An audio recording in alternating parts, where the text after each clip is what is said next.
오늘 용서와 이해 왜 중요한가에 대한 이야기도 이와 같은 얘기입니다. 이제는 드디어 우리가 말씀의 본질을 누리고 그 말씀의 본질 가운데 진실을 말할 때가 됐다라는 거죠.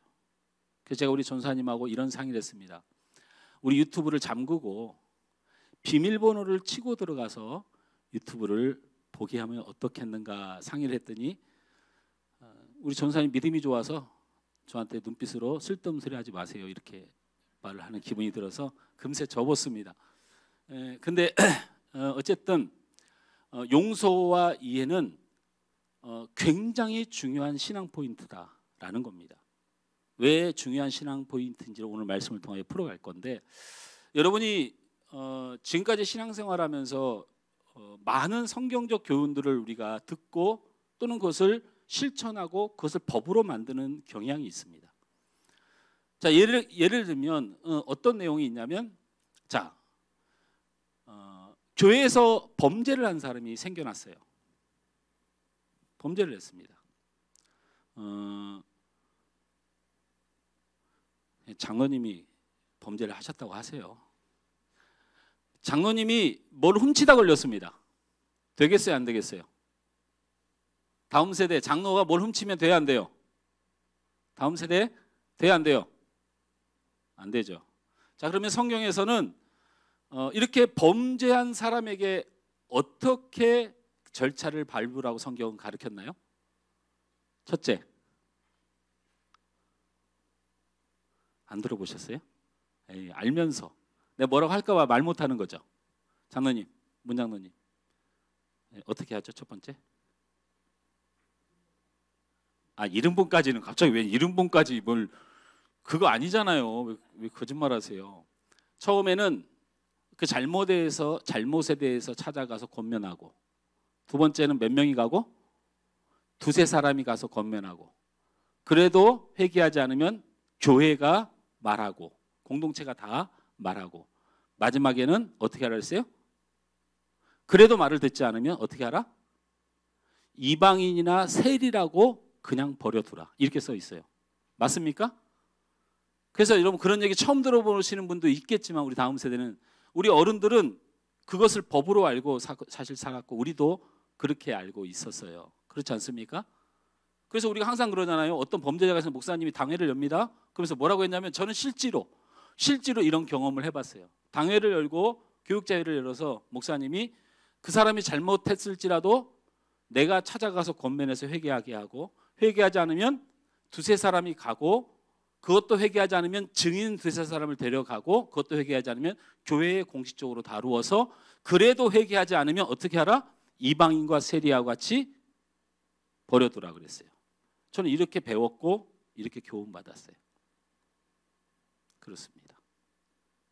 이 말씀이 어디에 있는 말씀이냐? 여러분 읽은 오늘 마태복음 18장 15절에서 17절까지의 말씀이에요.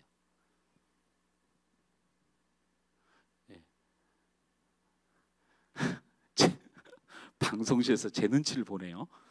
자, 읽어봅시다. 시작. 내 형제가 죄를 범하거든 가서 너와 그 사람과 상대하여 권고하라. 만일 들으면 내가 내 형제를 얻을 것이요, 만일 듣지 않거든 한두 사람을 데리고 가서 두세 증인의 입으로 말마다 확증하게 하라. 만일 그들의 말도 듣지 않거든 교회에 말하고, 교회의 말도 듣지 않거든 이방인과 세리와 같이 여기라. 자, 성경에 있는 말씀 제가 정확히 해드렸습니다. 맞죠? 자, 그 다음에 여러분이 들은 많은 이야기 중에 이런 이야기도 들었을 것입니다. 기도는 혼자 하는 게 응답을 받으면 더 강합니까? 두세 사람이 함께 기도하는 게 더 응답이 강합니까? 예? 아니. 자, 1번 혼자 하는 게 강하다. 2번 두세 사람이 하는 게 강하다. 시작. 2번. 할렐루야.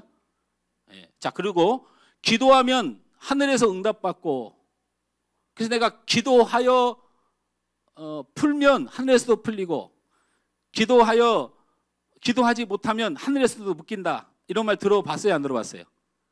요거를 포함한 성경 구절을 제가 소개합니다. 자, 우리 이것도 마태복음 18장에 나와 있는 말씀이에요. 그래서 읽습니다. 18장 몇 절부터 봐야 될까요? 18절부터 봅니다. 18절부터 시작. 진실로 너에게 이르노니 무엇이든지 너희가 땅에서 매면 하늘에서도 매일 것이요 무엇이든지 땅에서 풀면 하늘에서도 풀리라. 진실로 다시 너에게 이르노니 너희 중에 두 사람이 땅에서 합심하여 무엇인지 구하면 하늘에 계신 내 아버지께서 그들을 위하여 이루게 하시리라. 두세 사람이 내 이름으로 모인 그곳에 나도 그들 중에 있느니라. 아멘. 아멘. 자, 두세 사람이 합심하여 기도하면 하나님께서 귀한 응답을 주신다고 우리가 설교하지 않아도 제가 여러분한테 물으니까 상식적으로 알고 있는 말씀이에요. 맞습니까? 예. 자, 그래서 지금 18장 15절부터 하나는 잘못한 사람을 어떻게 교회에서 처리할 것인가에 대한 성경적 근거를 말을 했고, 하나는 기도를 어떻게 하면 하나님의 응답을 받을 수 있는가에 대한 우리의 상식을 이야기했습니다. 근데 문제는 여기서 딱 나와요. 성경이 이렇게 단순하고 이렇게 어이가 없는가에 대한 고민이 생기는 거죠. 왜냐? 오늘 여러분이 읽은 본문을 다시 띄워줍니다. 다시 또 띄워줘요. 시작. 그때에 베드로가 나와 이르되 주여 형제가 내게 죄를 범하면 몇 번이나 용서하여 주리이까? 7번까지 하오리까? 예수께서 이르시되 내게 이르노니 7번뿐 아니라 7번을 70번까지라도 할지니라. 저를 보십시오. 그때에 베드로가 나와라는 말이 있어요.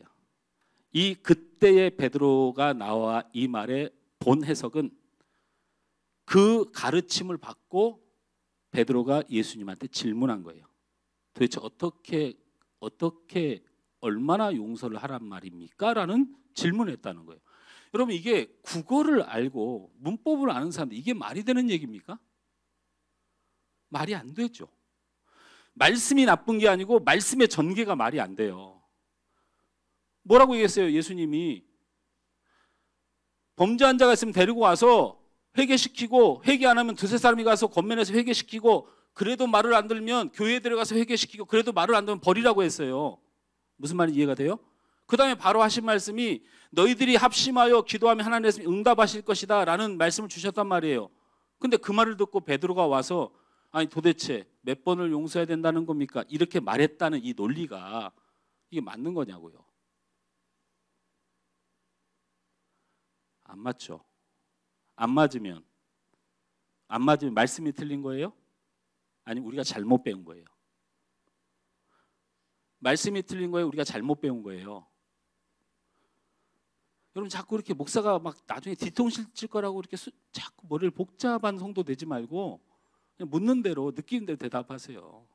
말씀이 틀린 거겠습니까? 잘못 배운 거겠습니까? 잘못 배운 것입니다. 잘못 배웠어요. 그러니까 여러분 안에 각인되어 있는 상식을 이제 지우셔야 돼요. 이제는 우리가 말씀을 볼 때, 우리가 신앙생활을 할 때 본질을 붙드는 것은 무엇인가 형식적인 요구를 얘기하는 거. 그동안에 숨막혀도 말 못했던 말씀을 사실은 보고 깨닫는 것이 아주 중요합니다. 이렇게 되면 다른 목사님들이 또 주변에 여러분 어떤 분들이 그러면 우리 한국교회가 7일을 할 때 권면하고 두세 사람 권면하고 그 다음에 교회에 공포하고 말 듣지 않으면 출교시키고, 그렇죠 장로님? 거의 100% 그렇게 하는데 그럼 목사님 걸 부정하는 겁니까? 이게 따질까 봐 제가 비밀번호를 걸어 잠그자고 하는 거예요. 왜 그러냐면 이 본문이 한 본문에 무엇을 말하는가를 본질적으로 깨닫는 게 더 중요하지, 이 앞에 말을 기도 열심히 하면 응답받는다 이 말을 부정하는 게 아니란 말이에요. 잘못한 사람에 대한 치리를 부정하는 게 아니란 말이에요. 그러려면 다른 본문을 가지고 얘기하시라는 거야. 이 본문은 무엇에 관한 이야기겠는가 살피는 겁니다. 그래서 다시 우리 15절에서 17절 말씀을 띄워봅시다.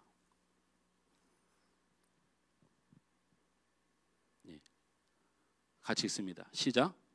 내 형제가 죄를 범하거든 가서 너와 그 사람만 상대하여 공고하라. 만일 들으면 내가 내 형제를 얻을 것이요 만일 듣지 않거든 한두 사람을 데리고 가서 두세 증인의 입으로 말마다 확증하게 하라. 만일 그들의 말도 듣지 않거든 교회의 말하고 교회의 말도 듣지 않거든 이방인과 세리와 같이 여기라.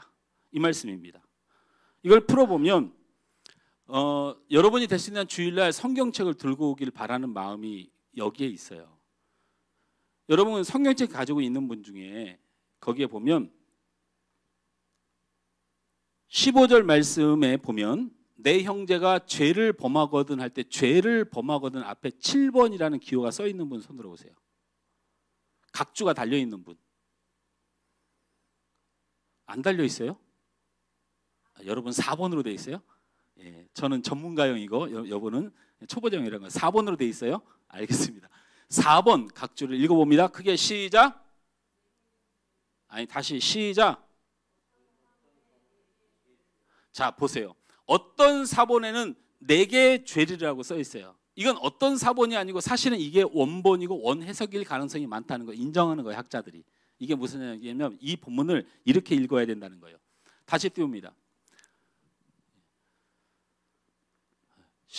좀 빨리 좀 띄웠으면 좋겠네. 그냥 우리 준혁이가 그 심성상 저렇게 해요. 그래. 이렇게 한 박자 좀 빨리 하세요. 내 형제가 4개 죄를 범하거든. 4개. 다시 말하면 어떤 사람이 범죄를 했는데 나한테 잘못했다는 거야. 이 뜻으로 해석을 해야 된다라는 거예요. 왜 그러냐면 여러분 오늘 본문 읽을 때 베드로가 뭐라고 질문했어요? 베드로의 오늘 말씀을 한번 보죠. 오늘 우리 읽었던 21절 띄워보세요. 저는 안 띄워도 돼요. 21절 시작. 그때에 베드로가 나와 이르되 주여 형제가 내게 죄를 범하면 이라고 했어요. 자 다시 보세요. 이 본문은 어떤 범죄한 일반적 범죄를 취급하는 것을 말하고 있지 않은데 왜 교회는 왜 나는 이것을 일반적 범죄를 교회가 치리하는 과정으로 설명을 해야 되는가에 대한 의문이 들지요.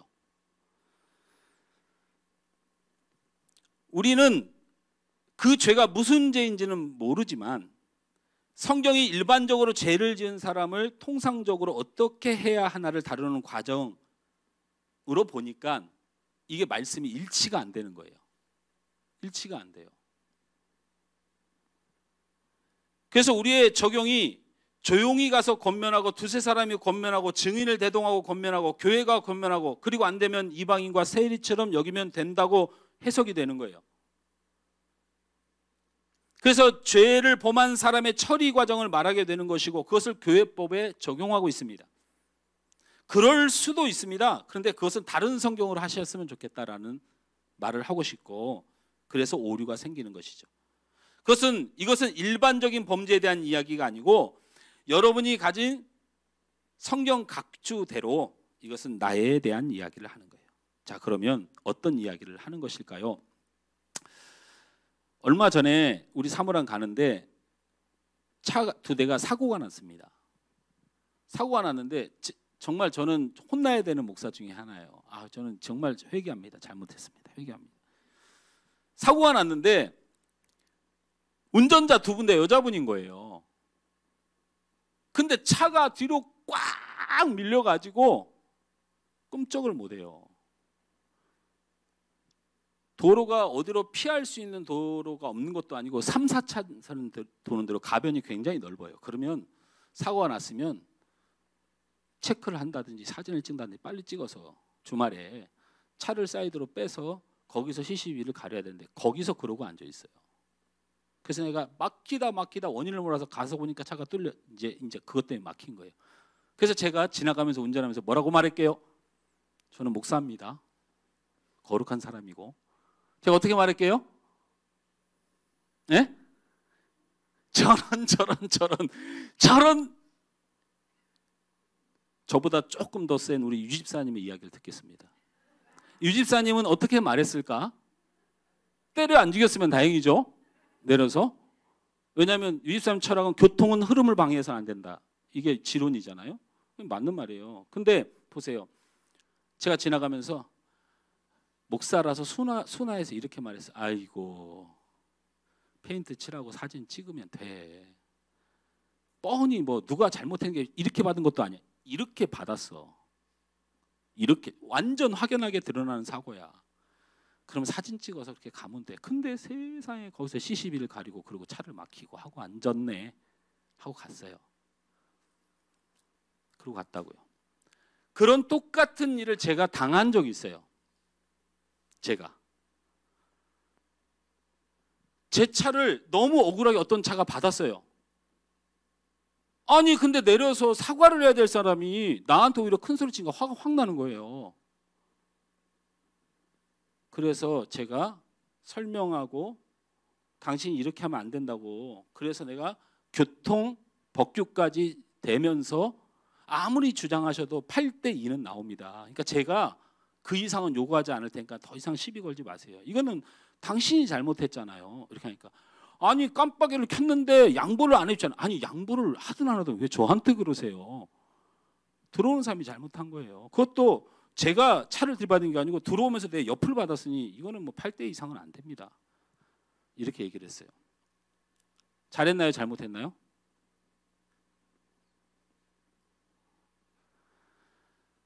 무슨 얘기를 드리려고 하는 얘기냐면 남이 그런 사고를 당했을 때는 그 일을 이렇게 말합니다. 아이고 차나 빼고 얘기하지. 근데 내가 그런 일을 당하잖아요. 억울해 죽어요. 차가 막히는 게 나하고 뭔 상관이야. 난 지금 속 터져 죽겠는데 내 차 다 긁히고 내가 이 또라이를 어떻게든 처리해야 되겠는데 이게 우리의 모습이라는 거예요. 우리가 어떤 일을 대할 때 남의 걸로 보는 시각하고 내가 겪었을 때의 상황은 완전히 다른 입장이 된다는 거예요. 어떻게 제가 이게 교통사고만이 이런 일이 있다고 제가 말을 하는 겁니까? 그렇지 않습니다. 예를 들면 제가 얘기를 할게요. 그냥 제가 솔직히 다 얘기를 하는 거예요. 제가 우리 구목사님이 손을 다쳐서 병원에 갔고요. 그리고 우리 성도들 중에 암 수술을 받는 분도 있었고요. 또는 큰 질병 때문에 급한 신음에 있는 분들에게 제가 가장 최고의 권면은 이렇게 합니다. 하나님의 뜻이 있겠지요. 나쁘지 않은 권면이고 굉장히 좋은 권면입니다. 그런데 제가 병원에 갔어요. 근데 의사가 나한테 하는 말이 간이 절반 정도 굳었대요. 그러니 어떻게든지 몸을 살려내지 않으면 큰일 납니다 라는 말을 듣고 제가 무슨 생각을 했냐면, 우리 사모도 기억할 거예요. 기도하면서 내가 그렇게 좋은 목사는 못 돼도 그렇다고 제가 아주 막대 먹은 목사도 아닌데 제가 이 나이에 어떻게 하나님 저한테 이러실 수가 있습니까? 제가 비싼 양복을 욕심을 내본 적이 있습니까? 제가 무슨 차를 욕심을 내본 적이 있습니까? 욕심 많아요 저. 그런데 그렇다고 해서 내가 얼마나 대단하게 누리고 살고 내가 얼마나 나를 위해 살았다고 20대부터 전도사를 불러서 이 나이 먹도록 목회하게 하시면서 어떻게 이 정도도 못 지켜주시냐고 제가 그런 원망을 했어요. 무슨 얘기를 드리려고 하는 겁니까?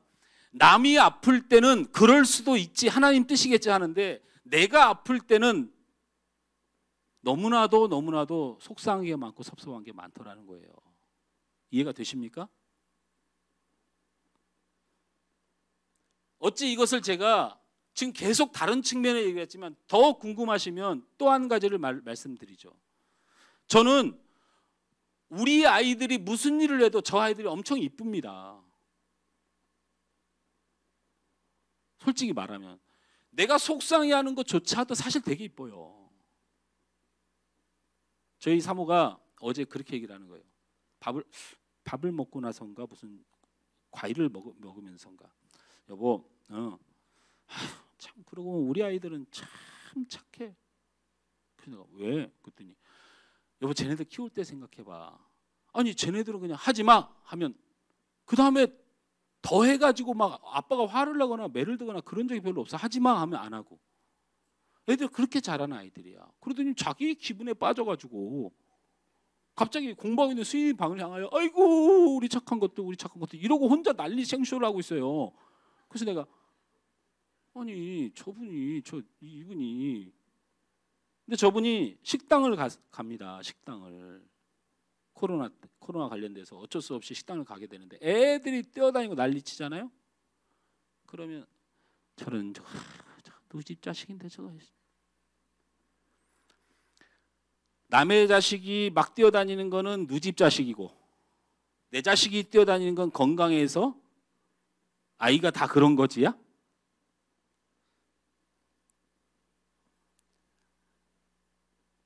제가 어떤 의미로 여러분에게 이 말씀을 하는 겁니까? 보통 사람이 잘못했을 경우 그것은 충분히 이해되고 용서해야 된다고 마음을 갖습니다. 근데 다른 사람이 나를 힘들게 하는 죄, 나를 뜯었던 괴로움, 내게 고통을 주었던 것들에 대해서는 우리가 쉽게 이해되거나 용서되지 않는다는 거예요. 오늘 성경은 분명히 우리에게 이렇게 얘기하는 겁니다. 다른 사람이 내게 죄를 지었을 때 너는 먼저 조용히 찾아가라. 여러분은 이게 얼마나 감동스러운 얘기인지 기억하셔야 돼요.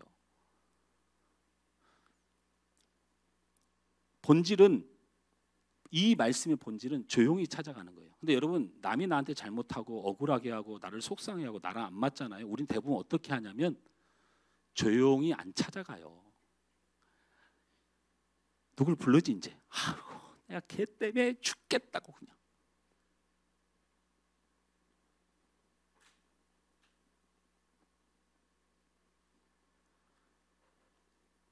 이 말씀을 새로운 눈으로 보면요. 예수님이 너에게 잘못한 사람을 좀 사랑해라는 뜻을 보여야 돼요. 또 하나는 그래도 네가 사랑이 해결이 안 되면 너보다 신앙 좋은 사람을 데리고 가서 도움을 받아서 그를 용서하기 위해서 애를 쓰라는 말씀이에요. 그래도 해결이 안 되면 말씀을 잘 읽어보면요. 그 사람이 잘못 말한 것, 잘못한 것을 하나도 남김없이 증거를 가지고 가라고 얘기했어요. 근데 여러분 사람 관계예요. 누가 무엇을 잘못한 오해의 관계예요. 그 사람이 잘못한 증거를 가지고 완벽하게 가서 그 사람이 무릎 꿇고 사과하는 일이 벌어질 수 있어요, 없어요? 여러분 죽어도 안 일어납니다. 제가 우리 사모한테 자신감을 갖고 있는 게 뭔지 알아요? 우리 사모가 나 때문에 상처도 많이 받고 힘들었겠죠. 근데 우리 사모가 이 성경 말씀대로 두세 사람의 증인을 데리고 내가 한 모든 잘못의 확증을 가지고 나를 찾아와서 나를 무릎 꿇게 하려면 죽을 때까지 우리 사모는 나한테 용서를 못 받습니다. 내가 용서를 구할 수가 없어요. 이 말은 무슨 얘기냐면 절대로 그 사람을 무릎 꿇길 수는 없어. 네가 그냥 용서하는 것밖에 방법이 없어라고 이 성경은 우리에게 보여주고 있는 말씀이에요. 이해가 되십니까? 제 마음대로 해석하는 게 아니에요. 이 본문이 한 본문인데 마지막에 용서와 이해와 사랑에 대해서 말하는 거라면 이 말씀은 그렇게밖에 안 보여야 되는데 다행히도 학자들이 한 가지 반성을 해서 내가라는 너한테 죄 지은 사람을 대할 때 너의 마음이라는 그 표현을 넣어놨어요.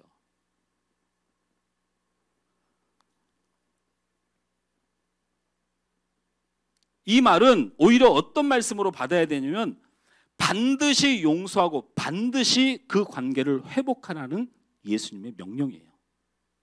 반드시 용서하고 반드시 이해해야 된다는 우리 주님이 우리에게 주신 명령입니다. 따져서 처벌하라는 게 아니에요.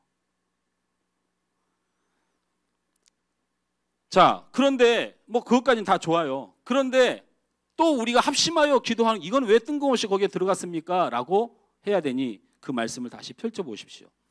18절에서 20절까지 읽습니다. 시작.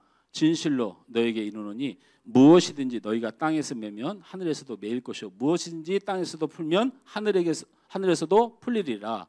진실로 다시 너에게 이르노니 너희 중에 두 사람이 땅에서 합심하여 무엇인지 구하면 하늘에 계신 내 아버지께서 그들을 위하여 이루게 하시리라. 20절. 두세 사람이 내 이름으로 모인 곳에는 나도 그들 중에 있느니라. 저를 보세요. 한 사람 혼자는 절대로 하나님이 안 받으시는 예배다라는 거예요. 아시겠어요? 이 얘기는 왜 둘을 말했는가? 왜 두세 사람이 함께 하는가? 왜 합심이란 단어를 넣었는가를 보는 관점이 더 중요해요. 기도를 모여서 하면 응답받아서 하나님 앞에 축복받는다라는 개념으로 보기보다는 하나님 앞에 나와서 기도할 때는 너에게 상처 주었던 사람, 너하고 안 맞는 사람, 너하고 서로 불편했던 사람과 반드시 용서하고 이해해서 관계를 회복해서 하나님 앞에 나오라는 거예요. 그러면 하나님께서 응답해 주시겠다 라는 얘기입니다. 그러면 이 말씀이 결론과 맞아 들어가요. 반드시 용서해야 된다. 이 말씀이 왜 맞는 말씀인가? 마태복음 5장 23절에서 24절 말씀을 우리 함께 읽습니다. 시작. 그러므로 예물을 제단에 드리려다가 거기서 내 형제에게 원망 들을 만한 일이 있는 것이 생각나거든 예물을 제단 앞에 두고 먼저 가서 형제와 화목하고 그 후에 와서 예물을 드리라. 다시 23절로 돌아갑니다. 거기 예물자에다가 기도를 넣어봅니다. 자, 시작. 그러므로 기도를 제단에 드리다가 거기서 내 형제에게 원망 들을 만한 일이 있는 것이 생각나거든 기도하기 전에 제단 앞에 두고 가서 형제와 화목하고 그 후에 와서 예물을 드리라. 예수님의 원칙, 하나님의 원칙은 상황을 여러 가지로 적용하고 말씀을 여러 가지로 주는 것이지 그때마다 하나님의 입장이 변하는 것은 하나님의 말씀이 아닙니다. 마태복음 5장에 이 사실과 전혀 상관없을 때도 우리 하나님은 말씀을 통하여 너희들이 예배할 때에 반드시 용서와 이해 가운데 그 사람과 관계를 회복하고 하나님 앞에 예배를 하고 기도를 하라는 거예요. 오늘 성경 말씀 18절에서 20절 말씀에 누누이 강조하는 것. 두세 사람이 함께 와서 기도하고 둘이 함께 기도하고 둘이 함께 있는 곳에 하나님이 함께 하신다라는 것이 용서와 화해가 있는 곳에 하나님이 함께 하신다. 믿어지십니까? 할렐루야. 이 말씀을 이해하고 오늘 본문을 다시 봅니다. 오늘 본문을 다시 보면 시작. 그때에 베드로가 나와 이제 됐죠. 그 말씀을 베드로는 그렇게 이해하고 용서와 이해하지 않으면 절대로 하나님이 용납하지 않는다는 말 듣고 용서하기로 결정했어요. 그래서 그때에 베드로가 나와 이르되 뭐라고 그래요? 주여 형제가 내게 죄를 범하면 몇 번이나 용서하여 주리까? 용서는 하겠습니다. 근데 도대체 몇 번을 해야 되는 겁니까? 라고 말하니까 뭐라고 예수님이 말해요? 22절에 예수께서 이르시되 내게 이르노니 7번뿐만 아니라 7번을 70번까지 할지니라 그랬어요. 숫자 얘기예요. 영원한 용서를 말하는 거예요. 영원한 용서를 말하는 거예요. 영원한 이해를 말하는 거예요. 자, 이제 말씀이 풀렸습니다. 그렇죠? 말씀이 풀리셨습니까? 풀렸습니다. 다시는 이 본문을 놓고 어떤 사람을 불러다가 사람을 치리하는 법적 과정을 만들거나 합심 기도가 응답받는다는 이런 소리로 포장하지 않아도 되는 말씀인 걸 깨달은 것만도 감사한 일인데 이제는 다 풀렸는데 안 풀리는 게 하나가 있어요. 17절로 돌아가 봅니다. 이제 다 이해했어요. 근데 요거는 풀어주셔야 돼. 하나님께서. 다 풀렸는데 이게 안 풀려요. 17절 말씀을 읽습니다. 시작. 만일 그들의 말도 듣지 않거든 교회의 말하고 교회의 말도 듣지 않거든 이방인과 세리와 같이 여기라. 저를 보세요. 아니 용서하라고 해놓고는 이게 본질이 용서인데 영원히 이해하는 건데 이방인과 세리와 같이 여기라? 뭐 버리라는 얘기인데요. 이게 지금 앞뒤 말이 안 맞으니까 충돌이 생겨요. 영원한 용서, 완전한 용서, 이해하고 용서하라고 해놓고는 이건 버리라는 말씀일까? 용서가 되지 않는 사람을 무시하라는 말씀일까? 아니면 용서하지 못하는 그 사람들이 나쁜 사람이라고 우리는 그냥 인정하고 그냥 포기하고 가라는 얘기일까? 아닙니다. 이 얘기는 여러분이 용서하고 이해하지 못하고 그 관계를 회복하지 못하면 그 사람은 뭐가 된다? 어렵네요. 제가 답을 읽어드렸잖아요. 17절에. 너희가 용서하지 못하고 이해하지 못하고 관계를 회복하지 못하면 그 사람은 뭐가 된다? 이방인이 되고 세리가 된다라는 얘기입니다. 이게 얼마나 무서운 말인지 아셔야 돼요. 누굴 미워하고 누구를 도저히 이해 못하고 내가 저 사람과 함께할 수 없다고 마음에 느껴질 때 그들은 하나님의 곁에서 버림받는 사람이 된다는 겁니다. 이게 간단한 얘기가 아니에요.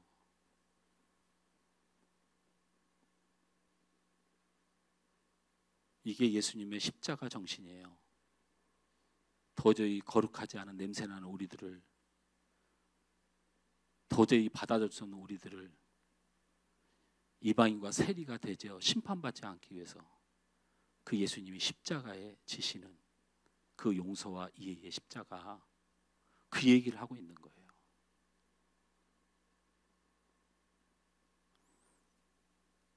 말씀을 맺습니다. 5월은 가정의 달이었어요. 그리고 그게 오늘 마지막 날이고요. 어버이 주일 설교를 해볼까? 어린이 주일 설교를 해볼까? 부모를 공경하라. 자녀를 주의 교훈으로 양육하라. 노하게 하지 말라. 어떤 설교를 할까? 과연 우리 성도들의 가정에, 또 영적 가정인 우리 교회 공동체, 우리 구성원들 이 가정 안에 어떤 말씀을 목사가 내놔야 될까?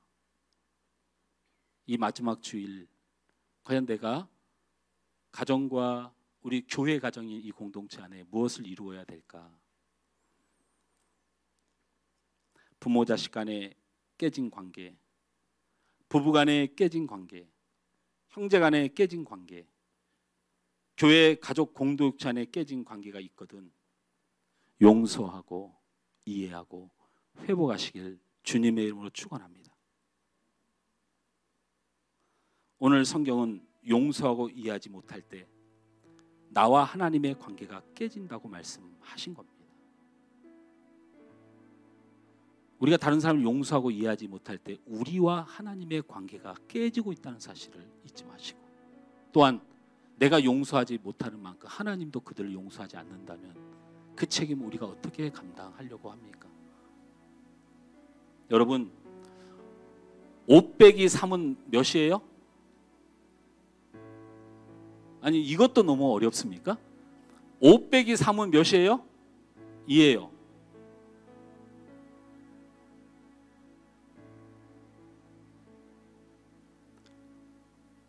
오해라도 3번을 생각하면 이해할 수 있습니다. 2 더하기 2는 몇이에요? 4입니다. 이해해서 이해를 더하면 사랑하게 됩니다. understand, 이해되십니까? 이 understand란 말은 이해했어? 라는 뉘앙스가 아닙니다. understand. 낮게 서서 그 사람을 바라볼 때, 내가 더 죄인이라고 생각하며 바라볼 때, 내가 더 나쁜 사람이라고 생각하며 낮은 자세에서 바라보는 때 비로소 그 사람을 이해할 수 있다. understand. 그게 이해란 단어의 해석입니다. 우리들의 마음에 깊은 상처가 있습니다. 그 상처들은 분노가 되고 화가 되고 때로는 집착이 되고 물질을 추구하는 욕심이 되고 원망이 되어 많은 사람들을 아프게 하고 하나님의 뜻을 가로막는 일들이 우리 안에 벌어집니다. 여러분을 사랑하시는 하나님을 기억하시기 바랍니다. 여러분을 위해서 뭐든지 해줄 수 있는 하나님의 그 사랑을 기억하시기 바랍니다. 여러분 한 사람만을 위하여 골고다 언덕길을 아무 죄 없이 뚜벅뚜벅 걸으셨던 주님의 사랑을 꼭 기억하시기 바랍니다. 여러분의 상처를 만지고 여러분을 위로하며 여러분의 삶에 복을 주실 그 예수님을 이 시간 찬양하며 고백할 때 여러분 안에 용서와 이해와 사랑의 놀라운 역사가 일어나 하나님 영광이 돌려지길 간절히 바랍니다. 우리 함께 찬양합니다.